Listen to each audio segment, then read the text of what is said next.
Abbiamo messo di fatto la parola fine alle escavazioni, non si potrà più scavare nel fiume Brenta, ovviamente nei confini del comune di Carmignano di Brenta. Parla di una prima vittoria politica a difesa del territorio il sindaco Bolis, ma si tratta anche di un successo di Rete Veneta che da tempo segue da vicino la questione delle escavazioni.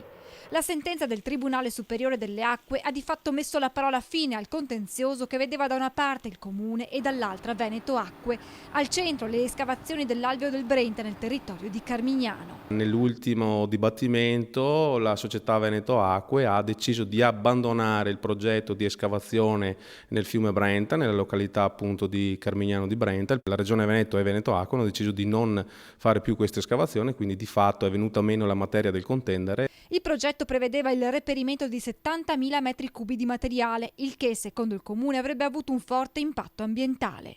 Questo territorio ha già dato molto in termini di escavazioni e quindi anche di depauperamento del territorio, dell'ambiente, dell'avifauna, della fauna selvatica e della fauna ittica e naturale. Ora, conclude il sindaco Bolis, verrà chiesto a Veneto Acque, nel caso non abbia già provveduto a farlo, di archiviare formalmente il progetto e anche le nostre telecamere resteranno accese sulla questione in difesa degli interessi dei cittadini.